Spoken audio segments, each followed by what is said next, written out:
सबको मसीह में जय मसीह की। मेरा नाम एवंस फ्रांसिस है। मैं पिछले 14 वर्ष से मैं फुल टाइम मिनिस्ट्री में हूँ और मैं आशा करता हूँ कि ये वीडियो से परमेश्वर आपसे बात करेगा और आप अपने जीवन में बदलाव ला पाओगे। मुझसे अनेक प्रकार के प्रश्न और सवाल पूछे जाते हैं, लेकिन समय की कमी की वजह से सभी प्रश्नों का उत्तर मैं नहीं दे पाता। कुछ समय पहले मसीह में एक भाई की शादी हुई जिन्हें मैं जानता हूँ, और उन्होंने मुझसे एक बात शेयर की। उन्होंने कहा कि जब मैंने अपने पास्टर से पूछा कि क्या पवित्र शास्त्र बाइबल हल्दी की रस्म करने को कहता है कि नहीं, तो उनके पास्टर ने कहा नहीं, लेकिन जो प्रथा चला आ रहा है वह करते हैं। सही बोलूँ तो ये सुनकर मुझे गुस्सा आया और मेरा आत्मा बहुत दुखी हुआ, खेदित हुआ कि ये सोचकर कि ये किस प्रकार के चरवाहे हैं जो अपने ही भेड़ों को नरक की ओर भेज रहे हैं। ये वीडियो आपको दुखी कर सकता है, लेकिन मेरा काम किसी को अच्छा महसूस कराना नहीं है, बल्कि सच बताना है। क्योंकि यूहन्ना 8:32 कहता है, और सत्य को जानोगे और सत्य तुम्हें स्वतंत्र करेगा।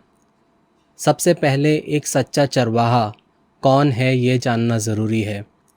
एक सच्चा पास्टर कौन है, एक सच्चा सेवक कौन है।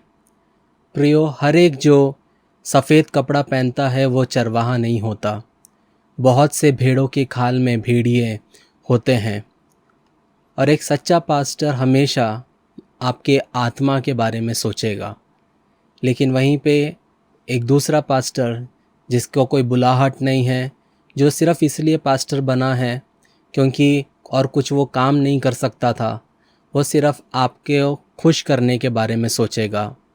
जब हम इफिसियों 4 उसका 11-12 पढ़ते हैं, उसमें लिखा है, और उसने कितनों को भविष्यवक्ता नियुक्त करके, और कितनों को सुसमाचार सुनाने वाले नियुक्त करके, और कितनों को रखवाले और उपदेशक नियुक्त कर दे दिए, जिससे पवित्र लोग सिद्ध हो जाएं और सेवा का काम किए जाए और मसीह की देह उन्नति पाए।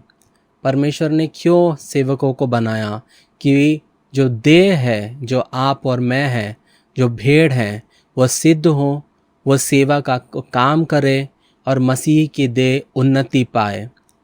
एक परमेश्वर का दास का एक ही उद्देश्य होना चाहिए कि मसीह की देह उन्नति करे। मेरा प्रश्न आपसे ये है कि एक हिंदू प्रथा करने से क्या आप उन्नति पाते हैं? हल्दी खेलना बाइबल कहीं पे भी नहीं सिखाती, फिर भी वचन के विपरीत कई जगह पे हल्दी खेली जाती है। जब हम दूसरा तीमुथियुस 4 उसका 2 से 4 पढ़ते हैं, वहाँ पे लिखा है कि तू वचन का प्रचार कर, समय और असमय तैयार रहे, सब प्रकार की सहनशीलता और शिक्षा के साथ उल्हाना दे और डांट और समझा, क्योंकि ऐसा समय आएगा कि लोग खरा उपदेश ना सह सकेंगे, पर कानों की खुजली के कारण अपनी अभिलाषाओं के अनुसार अपने लिए बहुत तेरे उपदेशक बटोर लेंगे और अपने कान सत्य से फेर कर कथा कहानियों पर लगाएंगे। प्रियो, आज हम यही समय पे जी रहे हैं जहाँ पे लोग खरा मैसेज को, वचन को सुनना पसंद नहीं करते। वहीं पे वो ऐसे पासबानों को ढूंढते हैं जो उनको कहते हैं कि ठीक है, आपने ये कर भी लिया तो कोई प्रॉब्लम नहीं, आप फिर भी स्वर्ग जाएंगे। लेकिन जब हम रोमियो 12 उसका 1-2 पढ़ते हैं, वहाँ पे लिखा है, इसलिए हे भाइयों, मैं तुमसे परमेश्वर की दया स्मरण दिलाकर विनती करता हूँ कि अपने शरीर को जीवित और पवित्र और परमेश्वर को भावता हुआ बलिदान करके चढ़ाओ। ये तुम्हारी आत्मिक सेवा है, और इस संसार के सदृश ना बनो। ऐसा नहीं कहा है कि आप संसार के कुछ सदृश ना बनो, पर क्लियरली लिखा है कि तुम और इस संसार के सदृश ना बनो, परंतु तुम्हारे बुद्धि के नए हो जाने से तुम्हारा चाल चलन भी बदलता जाए, जिससे तुम परमेश्वर की भली और भावती और सिद्ध इच्छा अनुभव से मालूम करते रहो। प्रियो, जब तक आप अपने चाल चलन को नहीं बदलेंगे, आप अपने आप को मसीही नहीं कह सकते। सिर्फ यीशु यीशु बोलने से कोई मसीही नहीं बन जाता। जब हम पहला पत्रस 1 उसका 14 से 16 पढ़ते हैं, वहाँ लिखा है, और आज्ञाकारी बालकों की नाई अपनी अज्ञानता के समय की पुरानी अभिलाषाओं के सदृश ना बनो, पर जैसे तुम्हारा बुलाने वाला पवित्र है, वैसे ही तुम भी अपने सारे चाल चलन में पवित्र बनो, क्योंकि लिखा है कि पवित्र बनो क्योंकि मैं पवित्र हूँ। प्रियो, हमारा परमेश्वर पवित्र है, और जो नया आकाश और पृथ्वी हम बनेगी, वहाँ पे पाप नहीं होने वाला है। अगर हमारा फ्यूचर पवित्रता है, तो आज से हम क्यों पवित्र जीवन ना जिए। अगर हम ये सोच रहे हैं कि कल जाके मैं परमेश्वर के साथ रहूँगा, वहाँ पे उल्लास होगा, आनंद होगा, लेकिन मैं अभी पाप कर लेता हूँ, तो आप कहाँ से पवित्रता के लिए रेडी हो। अगर आज आप पवित्र जीवन जीने के लिए शुरुआत करोगे, तो ही आप वहाँ के लिए अपने आप को तैयार कर पाओगे। जब हम पहला यूहन्ना 2 उसका 15 पढ़ते हैं, उसमें लिखा है, तुम ना तो संसार से और ना संसार में की वस्तुओं से प्रेम रखो। यदि कोई संसार से प्रेम रखता है, तो उसमें पिता का प्रेम नहीं है। जब हम संसार के रीति रिवाजों पे चलते हैं, जब हम संसार के लोग जो करते हैं वो हम करते हैं, तब हम ये दिखाते हैं कि हम संसार से प्रेम करते हैं। हम संसार के चीज़ों से, उनकी प्रथाओं से हम प्रेम करते हैं। ये एक कहावत के जैसी बात है कि हाथी निकल गया लेकिन पूंछ अटकी है। हम उस तरह नहीं कर सकते। जब हम परमेश्वर के साथ चलने के लिए रेडी होते हैं, जब हम अपने जीवन को उसके हाथ में देते हैं, तो प्रियो 100% हमें अपने आप को समर्पित करते हुए चलना है। और जो नहीं चलते, उनको जब हम याकूब 4 उसका 4 पढ़ते हैं, वहाँ पे एक क्या करके पुकारा है, वहाँ लिखा है, हे व्यभिचारिणियों, ये नाम करके पुकारा है। जब हम दुनिया के साथ चलते हैं, हम दुनिया के अनुसार चलते हैं, उसके भोग विलास में, उसके प्रथाओं पे हम जब मानते हैं, तब वचन क्या बुलाता है हमें, हे व्यभिचारिणियों, क्या तुम नहीं जानती कि संसार से मित्रता करनी परमेश्वर से बैर करना है। सो जो कोई संसार का मित्र होना चाहता है, वह अपने आप को परमेश्वर का बैरी बनाता है। प्रियो, मैं एक चीज़ कह सकता हूँ, आप मनुष्य को बैरी बना लो चलेगा, लेकिन अगर इस संसार का सृष्टिकर्ता आपका बैरी हो गया, तो you are in deep trouble. आप बहुत मुश्किल में पड़ सकते हो। इसलिए प्रियो, आज वो समय है इस वीडियो के द्वारा कि परमेश्वर आपको फिर से एक और मौका दे रहा है कि आज आप चूज़ करो, कि आज आप डिसाइड करो कि आप किसके साथ जियोगे। क्या आप परमेश्वर और परमेश्वर के वचन को प्राथमिक स्थान दोगे या इंसान के प्रथाओं को। आज जब हम इस पृथ्वी पर रहते हैं, तब हम 2 प्रकार के चरवाहों को देखते हैं। एक जो सच सिखाते हैं, लेकिन वो ज़्यादा फेमस नहीं हैं। दूसरे जो फेमस है, लेकिन वो अपने पेट के लिए जीते हैं, जिनको आपके आत्मा से कोई लेना देना नहीं है। उनको सिर्फ अपनी प्रथाएं चलानी है, उनको उनकी सैलरी मिल जाएगी बस, लेकिन उनको आपका आत्मा बचने से कोई फ़र्क नहीं पड़ता। वो अपनी प्रथाओं को ना ही छोड़ेंगे और ना ही किसी को छोड़ने देंगे। जब हम फिलिपियों 3 उसका 18 पढ़ते हैं, वहाँ लिखा है, क्योंकि बहुत तेरे ऐसी चाल चलते हैं जिनकी चर्चा मैंने तुमसे बार बार किया है और अब भी रो रो कर करता हूँ कि वे अपनी चाल चलन से मसीह के क्रूस के बैरी हैं। उनका अंत विनाश है, उनका ईश्वर पेट है। वे अपनी लज्जा की बातों पर घमंड करते हैं और पृथ्वी की वस्तुओं पर मन लगाते हैं। प्रियो, जो चरवाहा, जो पासबान सिर्फ अपने बारे में सोचता है, अपने पेट के लिए जीता है, वो क्या क्या लिखा है, वो पृथ्वी के वस्तुओं पे मन लगाता है।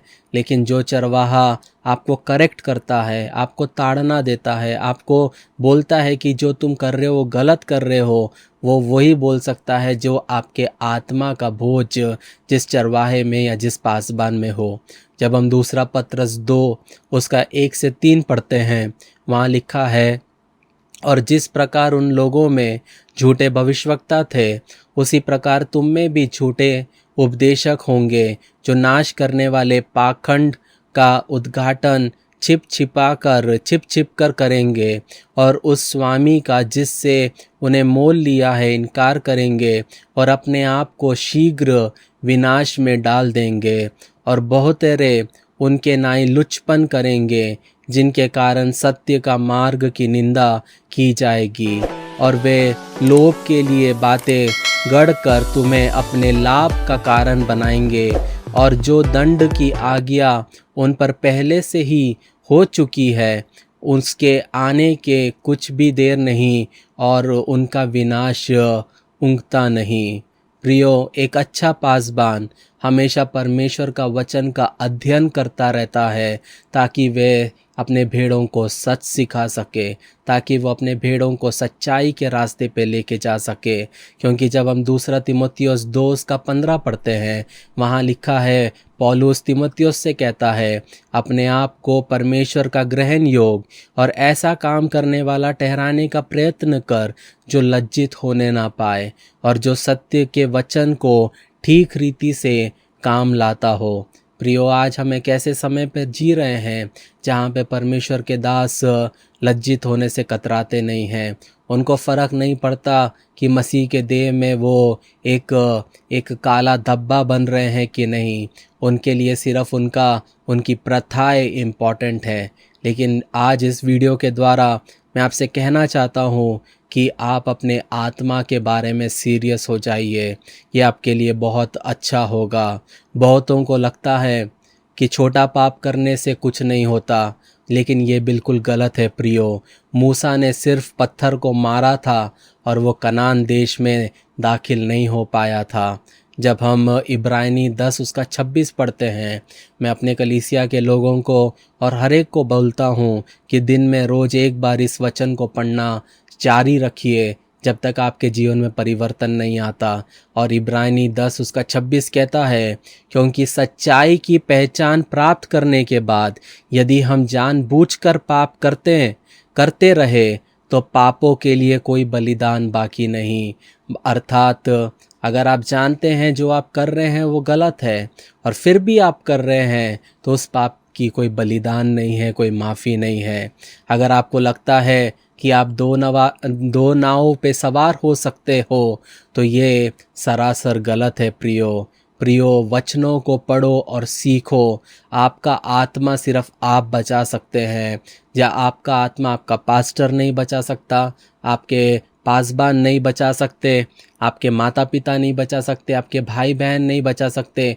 आपका विश्वास सिर्फ आप ही बचा सकते हैं। याद रखना, एक बार आप मर गए, उसके बाद कितना भी आप पश्चाताप कर लो कोई काम का नहीं। उसके बाद बस रोना और दांत पीसना ही रहेगा और आग का कुंड आपके लिए एक रेडी रहेगा। परमेश्वर के वचन के साथ खेलना बंद करें और अपने आत्मा के बारे में सोचना शुरू करें प्रियो। जो चरवाहा सच्चाई सिखा नहीं सके वो चरवाहा होने के लायक नहीं। पता है वचन क्या कहता है ऐसे पासबानों के बारे में? जब लूका 17 उसका 1 और 2 पढ़ते हैं, उसमें लिखा है, फिर उसने अपने चेलों से कहा, हो नहीं सकता कि ठोकरें ना लगे, परंतु हाय उस मनुष्य पर जिसके कारण वे आती है। जो इन छोटे में से किसी एक को ठोकर खिलाता है, उसके लिए ये भला होता कि चक्की का पाट उसके गले में लटकाया जाता और वे समुद्र में डाल दिया जाता है। प्रियो, अगर आपके पासबान के वजह से आप नरक जाते हैं तो उनके साथ भी यही होना चाहिए। और अगर आपके वजह से आपके बच्चे नरक जाते हैं, आपके परिवार के लोग नरक जाते हैं, तो आपके साथ भी यही सलूत होना चाहिए। याद रखिए, एलाइजा ने जज़बेल को खुश नहीं किया। नाथान जो भविष्यवक्ता था उसने दाऊद को खुश नहीं किया। हम ऐसे परमेश्वर के दास हमें चाहिए जो लोगों को खुश करना बंद करे और परमेश्वर को खुश करने वाले बने। बहुत लोगों को लगता है कि उनके जीवन में कोई तकलीफ़ नहीं है, इसका मतलब है कि वे जो चाहे वे कर सकते हैं। इससे वह परमेश्वर के तरफ से ओके सिग्नल समझते हैं, लेकिन ऐसा बिल्कुल नहीं है प्रियो। जब हम सब देशक 8 उसका 11 पढ़ते हैं, वहाँ लिखा है बुरे काम के दंड की आज्ञा फुर्ती से नहीं दी जाती। इस कारण मनुष्यों का मन बुरा काम करने की इच्छा से भरा रहता है। याद रखिए, आपको अगर परमेश्वर समय दे रहा है, इसका मतलब ये नहीं है कि it's okay for you to sin. इसका मतलब ये नहीं है कि ठीक है कोई बात नहीं आप पाप करो, बल्कि परमेश्वर आपको पश्चाताप करने का समय दे रहा है। कुल्हाड़ी ऑलरेडी आपके पैरों पे लग चुकी है, रख चुकी है, और अभी आपके सामने समय है। आप नहीं जानते कि आपके पास कितना समय है। जब समय है पश्चाताप करें। याद रखें, एक दिन आप यीशु मसीह के सामने खड़े होंगे। जब हम दूसरा कुरिन्थियों 5 उसका 10 पढ़ते हैं, वहाँ लिखा है क्योंकि अवश्य है कि हम सबका हाल मसीह के न्याय आसन के सामने खुल जाए, कि हर एक व्यक्ति अपने आप भले बुरे कामों का बदला जो उसने देह के द्वारा किए हो पाए। हर एक काम का लेखा आपको देना पड़ेगा। तब आपका पास्टर या आपका पासबान, आपके माता पिता, आपके भाई बहन कोई भी आपका साथ नहीं दे पाएंगे। अकेले आपको जवाब देना होगा। शायद ये बात आप पहली बार सुन रहे होंगे, क्योंकि इस पे चर्च पे प्रचार नहीं किया जाता, पवित्रता से जीने पे प्रचार किया नहीं जाता, स्वर्ग और नरक पे प्रचार किया नहीं जाता, सच्चाई पे चलने के लिए प्रचार किया नहीं जाता, क्रूस पर प्रचार किया नहीं जाता। लेकिन प्रियो, आपको याद रखना है कि एक बार मृत्यु के बाद आपका न्याय आवश्यक है, और आपका न्याय होगा ही होगा, और आप उससे बच नहीं सकते।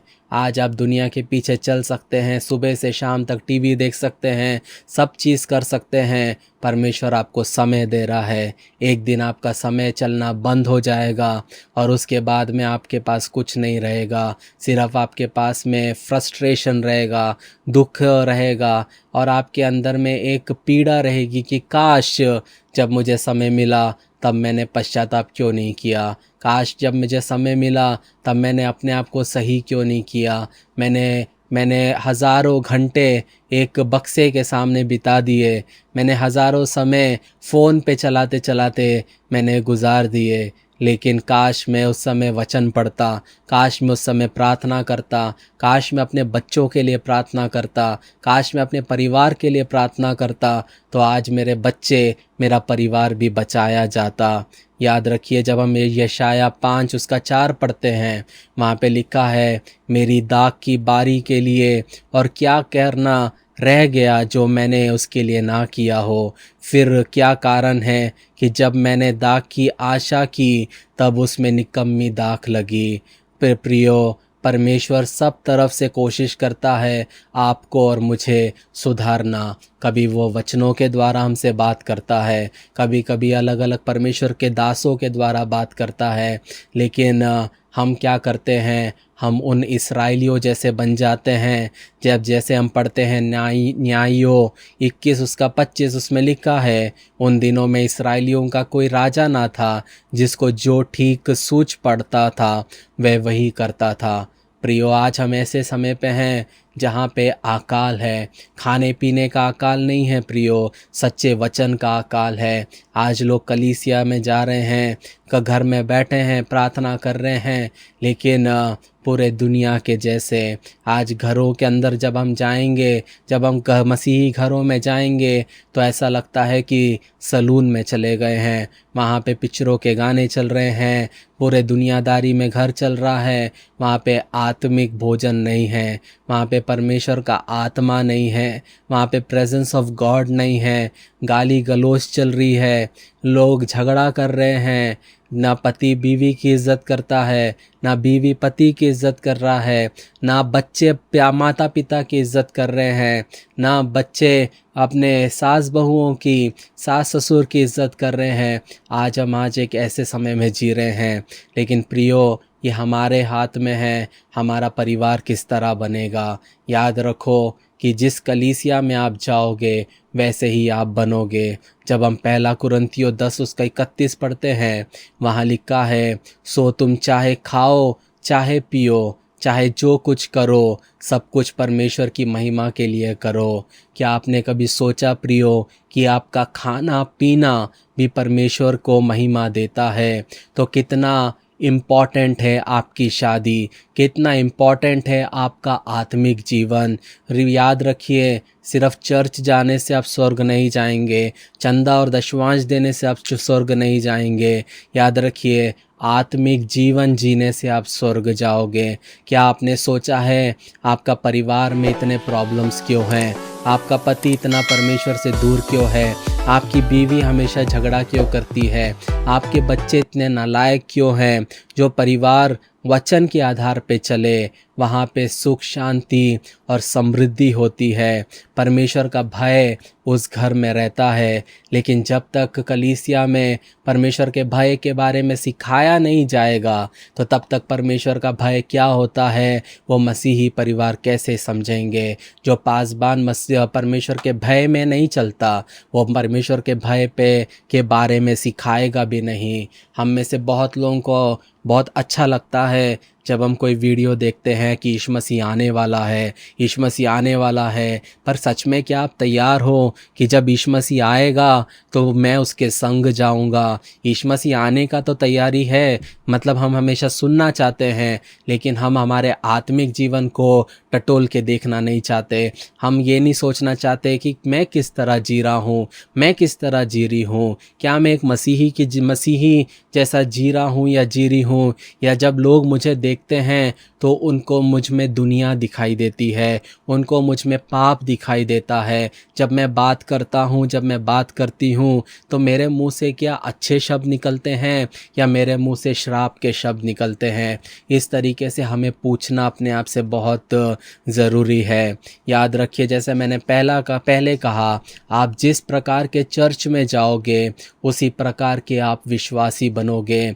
जब हम प्रकाशित वाक्य 18 उसका 4 पढ़ते हैं, वहाँ लिखा, फिर मैंने स्वर्ग से किसी और का शब्द सुना कि हे मेरे लोगों, उसमें से निकल आओ कि तुम उसके पाप में भागी ना हो और उसकी विपत्तियां में से कोई तुम पर आ ना पड़े।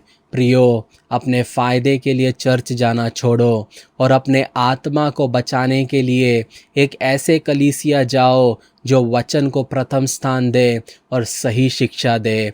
हम चाहे कोई भी संस्कृति में क्यों ना हो, हमारे लिए परमेश्वर का वचन के ऊपर और कुछ नहीं है।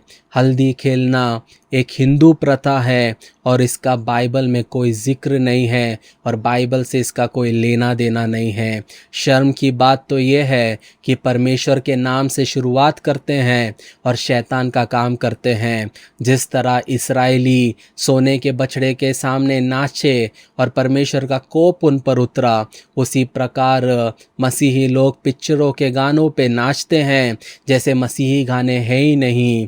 आपको क्या लगता है, ऐसा करने से यीशु मसीह आप पे गर्व करते होंगे? यही करने के लिए तो वे स्वर्ग छोड़कर पृथ्वी पे आए और आपके और मेरे लिए मारे गए कि आप शैतान के लिए नाचो, कि आप शैतान के लिए जियो, कि आपके जीवन के द्वारा सिर्फ शैतानी चीज़ें ही दिखे। इसीलिए यीशु मसीह आए। हमें शर्म आनी चाहिए अपने आप को मसीह कहते हुए, जो इस तरह के जीवन शैली को जी रहे हैं, और साथ में उन्हें भी शर्म आनी चाहिए जो इस प्रकार के जीवन शैली को जीने के लिए अपनी कलीसिया में अनुमति देते हैं। आप बोलेंगे ये त्वचा में चमक लाती है, यही कारण है कि भारतीय समाज में विवाह में हल्दी की रस्म होती है। तो शादी के एक दिन पहले ही क्यों करते हो, एक हफ्ते पहले क्यों नहीं? जो हिंदू करते हैं उसी रीति से ही क्यों उनके लिए पीला शुभ है, तो आप साड़ी भी पीला पहनते हो, हर एक चीज़ उसके अनुसार करते हो। सच्चाई को समझने की ज़रूरत है प्रियो।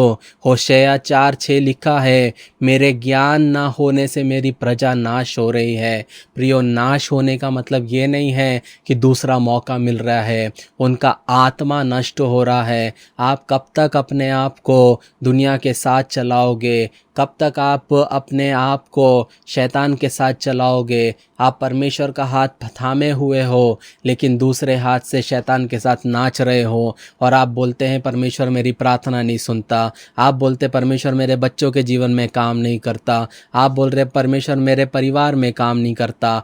कैसे करेगा? जब आप दो नाव में सवार होंगे, जब आप दो स्वामियों की सेवा करोगे, तो किस तरह वो आपकी मदद करेगा? मैं आपको संक्षेप में बताता हूँ, हल्दी क्यों खेली जाती है हिंदुओं में। दरअसल विवाह के समय बहुत सारे लोग घर में आते हैं जो तमाम तरह के नेगेटिव एनर्जी को फेंकते रहते हैं, जिससे देखा जाता है कि कई बहुओं और वरों की तबीयत खराब हो जाती है। ऐसे में अगर उनको हल्दी लगी हो तो ये समस्या उन्हें नहीं आती। ऐसा माना जाता है कि हल्दी दुल्हन और दूल्हे को बुरी नज़रों से बचाने के लिए लगाई जाती है। हल्दी रस्म होने के बाद दूल्हे और दुल्हन को घर से बाहर निकलने नहीं दिया जाता है। जो मेरा मसीह दोस्त भाई मुझसे बोला कि उसको कहा गया कि एक कील जेब में रख लो ताकि कोई बुरी नज़र ना लगे। सच में प्रियो, क्या एक कील आपको बचाएगा? ये क्या हो रहा है मसीह समाज में? ये बहुत दुख की बात है। क्या हमारा यीशु मसीह काफ़ी नहीं? क्या उसका लहू इतना कमज़ोर हो गया? जब आप ये क्या कर रहे हैं, तो क्या आप जानते हैं कि आप क्या कर रहे हैं? बहुत सारे वहम, बहुत सारे ट्रेडिशंस, बहुत सारे मिसकंसेप्शंस इसके बारे में हैं। और लेकिन बहुत बहुत लोग ये मानते हैं कि झूठी हल्दी लगाने से जिनकी शादी नहीं हो रही उनकी जल्दी शादी हो जाती है। कुछ लोग मानते हैं कि ये हल्दी शुभ है, पीला रंग शुभ है। क्या मसीह के लिए पीला रंग शुभ है? वचन कौन सा वचन बोलता है पीला रंग शुद्ध है? क्या हम मसीह हैं या हम अन्य जाति हैं? ये सवाल हमको करना है। ये जो हल्दी खेली जाती है, जो कपड़े, उसको लोग या तो जला देते हैं, या तो उसको पहनते नहीं हैं, या तो उसे पानी में फेंक देते हैं। प्रियो, हम किस से डर रहे हैं? क्या आप भी ये सब कर रहे हैं? याद रखिए, अगर आप ये सब कर रहे हैं तो आप में और एक मूर्ति पूजक में कोई फ़र्क नहीं है। आप में और एक अन्य जाति में कोई फ़र्क नहीं है। आप अपने आप को मसीही कहना छोड़ सकते हो और अन्य जाति कह सकते हो। जो भी व्यक्ति मेरे पास आता है और बोलता है कि मुझे मसीह के जीवन में चलना है, मैं हमेशा उनको एक चीज़ बोलता हूँ, अगर मसीह के अनुसार चलना है तो इज़्ज़त से चलना है। अगर नहीं चलना होता तो दुनिया के जैसे जियो, क्योंकि आप ऐसे चल के भी नरक जाने वाले हो। तो दुनिया में जियो ताकि जब तुम नरक में पड़े रहोगे तो तुमको दुख नहीं होगा कि तुमने जो दुनिया में ऐश और आराम नहीं किया, और दुनिया में भी आप पाप नहीं कर पाए और फिर भी आप नरक में आ गए। प्रियो, मसीही जीवन जो रास्ता है वो सकरा है, पतला है, दुख भरा है, कठिनाइयों भरा है, लेकिन अंत तक जो विश्वास योग्य रहेगा वो जीवन का मुकुट पाएगा। ये जब हम इब्रानी 6 उसका 6 पढ़ते हैं, वहाँ ये लिखा है, यदि वे भटक जाए तो उन्हें मन फिराव के लिए फिर नया बनाना अनहोना है, क्योंकि वे परमेश्वर के पुत्र को अपने लिए फिर क्रूस पर चढ़ाते हैं और प्रगट में उस पर कलंक लगाते हैं। यदि एक मसीही व्यक्ति जो ऑलरेडी सच्चाई जान चुका है, पवित्र आत्मा के सच्चाई को जान चुका है, बाइबल की सच्चाई को जान चुका है, फिर भी अन्य जाति जैसा चलता है, फिर भी पाप करता है, फिर भी बैकस्लाइड हो जाता है, तो वो मसीह को फिर से क्रूस पर चढ़ाता है। मेरे मसीह भाई पवित्र आत्मा से भरा हुआ है, वह उसके परिवार के प्रेशर में आके उसने हल्दी खेला, और आज वो मुझे कहता है कि हल्दी खेलने के बाद मेरे आत्मिक जीवन में मुझे मुश्किल हो रही है। एक व्यक्ति जो पवित्र आत्मा से भरा है उसे परेशानी हो रही है, फिर आपके साथ क्या होगा आप सोच सकते हो। आप कुछ भी करें जीवन में, उसका आपके जीवन पर प्रभाव होना होगा ही होगा।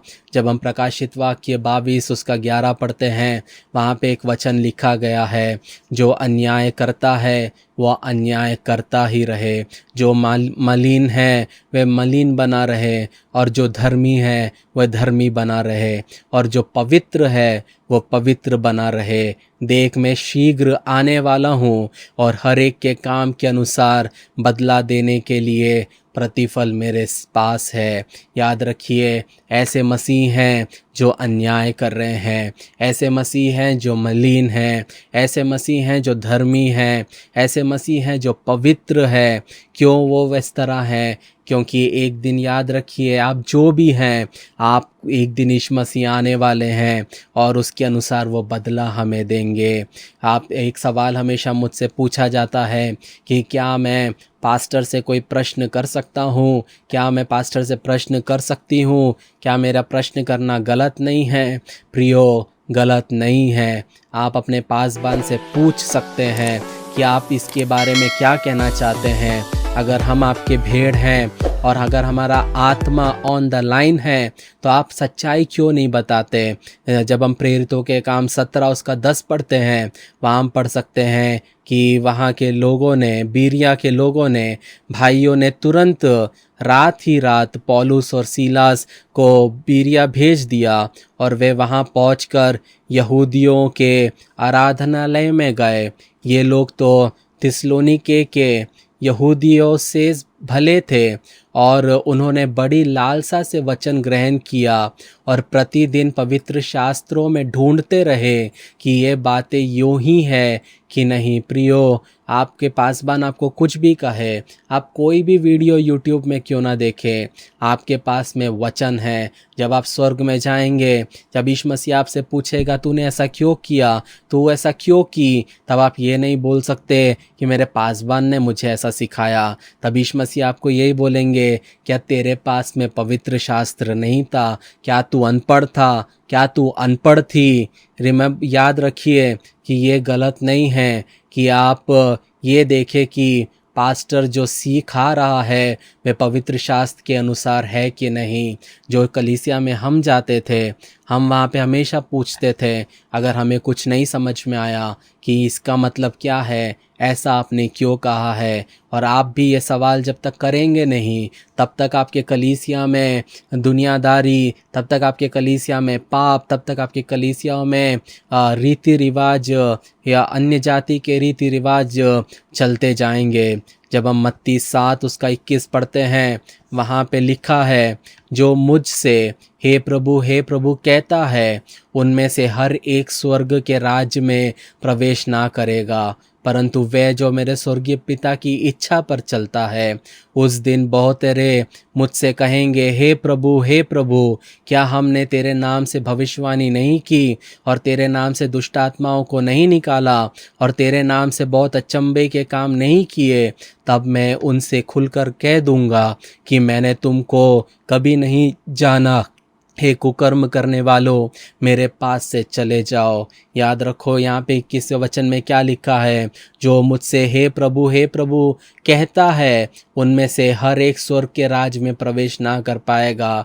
यहाँ पे हमने देखा कि अगर भविष्यवाणी करने वाला, भूतों को निकालने वाला, अचंभे काम करने वाला स्वर्ग नहीं जाएगा, तो कभी आपने अपने बारे में सोचा है? आप तो एक साधारण से विश्वासी हो, संडे टू संडे चर्च जाते हो, दिन प्रतिदिन मसीह में चलते हो, लेकिन क्या आपने सोचा है जो मसीह के साथ चलने वाले को जगह नहीं मिलेगी, तो आपको कितना इम्पॉर्टेंट है पवित्र जीवन जीने का। अपने आत्मा के साथ में ना खेलो प्रियो। मैं सेवकों से भी एक बात कहना चाहता हूँ, आप में से कईयों के परिवार चर्च के चंदे और दशवान से चल रहे हैं, और कई बार आप ऐसी रीति रिवाजों को अनुमति इसलिए देते हैं, इस डर से कि कहीं विश्वासी लोग इन बातों के कारण से चर्च आना ना छोड़ दे और आपको आर्थिक तौर पर कठिनाइयाँ होगी, ये बात जान ले।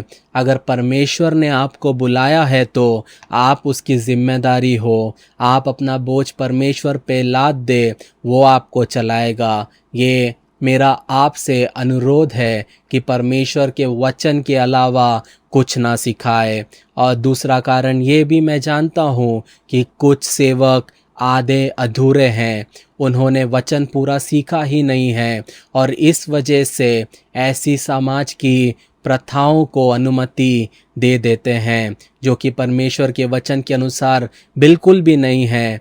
ऐसा करके आप परमेश्वर का और उसके वचन का अनादर कर रहे हैं और उसकी देह पे एक कलंक बन रहे हैं। मैं विश्वास करता हूँ कि ये वीडियो से आपसे परमेश्वर ने बात की। आपको दो चीज़ें करना है। पहले ये वीडियो को सबसे शेयर करना है और ख़ास तौर से पासबानों से शेयर करना है और उनसे पूछना है कि क्या ये वीडियो में जो कहा गया है क्या ये सच है। क्या आप हमारे आत्माओं के साथ खेल रहे हो या आप हमें ये चीज़ के बारे में एक आंसर दे कि आप हमारी अपनी कलीसिया में इसको क्यों अनुमति देते हो। याद रखो प्रियो, आपका आँख अंधा हो गया आप जी सकते हो, आपका जबान कट गया आप जी सकते हो, आपका एक किडनी चला गया आप जी सकते हो, आपका लिवर फेल हो गया तो भी आप कुछ समय जी सकते हो। लेकिन याद रखिए, अगर आपका आत्मा नष्ट हो गया तो उसके बाद आप कुछ नहीं कर सकते। दूसरा चीज़ आपको जो करना है, वचन पढ़ो, अपने जीवन में बदलाव लाओ, क्योंकि अपने आत्मा को सिर्फ आप ही बचा सकते हैं।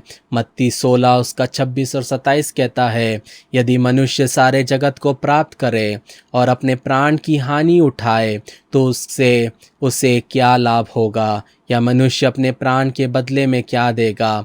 मनुष्य का पुत्र अपने स्वर्गदूतों के साथ अपने पिता की महिमा में आएगा और उस समय वे हर एक को उसके कामों के अनुसार प्रतिफल देगा। मैं आशा करता हूँ कि इस वीडियो से परमेश्वर ने आपसे बात किया है। मैं वीडियो बंद करने के पहले एक छोटा सा प्रार्थना आपके साथ करना चाहता हूँ। प्रेमी परमेश्वर, आपके सन्मुख में इस सुंदर समय आते हैं प्रभु जी। आपने जो वचन मुझे दिया प्रभु जी, बिना मिलावट के मैंने आपके बच्चों के साथ बांट दिया प्रभु जी, ताकि प्रभु जी मैं इनके खून का प्रभु जी मेरे ऊपर इनका खून ना आने पाए प्रभु जी। प्रभु जी इनको सद्बुद्धि दीजिए, ज्ञान दीजिए प्रभु जी, आपका भय इनके जीवन में आने पाए प्रभु जी, कि ये समझने पाए कि एक दिन इन्हें आपके सामने खड़ा होना है और हर एक छोटी सी छोटी बात का, हर एक बड़ी सी बड़ी बात का आपको लेखा देना है प्रभु जी। मदद करिए प्रभु जी कि ये दुनिया के नाई ना चलने पाए प्रभु जी। प्रभु जी इनकी अगुवाई करिए प्रभु जी। पासबानों को प्रभु जी बोझ दीजिए प्रभु जी कि वो आत्मा के लिए जिए प्रभु जी, सच्चाई का प्रचार करे प्रभु जी, अपने ईगो को ना पकड़ते हुए प्रभु जी, अपने आप को दीन करते हुए प्रभु जी, जिस कार्य के तहत आपने उन्हें चुना है प्रभु जी, वो कार्य को पूरा करने के लिए मदद करिए। अगर अनजाने में मुझसे कोई भूल हुई है बोलचाल में तो मुझे भी माफ़ करिए प्रभु जी। ये वचन प्रभु जी जो भी सुनता है प्रभु जी, उसके जीवन में एक अद्भुत कार्य, एक यू टर्न वो प्रभु जी अपने जीवन में लेने पाए प्रभु जी। अगर कलीसिया नहीं बदलती तो सही कलीसिया में जाने के लिए उन्हें बल दीजिए प्रभु जी। अपने प्रभु जी फ़ायदे के लिए कलीसिया जाने को छोड़कर प्रभु जी अपने आत्मा के लिए सही कलीसिया में जाने के लिए उन्हें मदद कर प्रभु जी। हर एक शैतान के चालों को, हर एक शैतान के कार्यों को यीशु नासरी के नाम से हम कैंसल करते हैं प्रभु जी। पिता पुत्र पवित्र आत्मा के नाम से आपके बच्चों को मैं आशीषित करता हूँ प्रभु जी। कोई भी कमी घटी, दुख मुसीबत बीमारी इनके ऊपर ना होने पाए, कोई भी कमी घटी प्रभु जी पासबानों के जीवन में ना होने करने पाए प्रभु जी।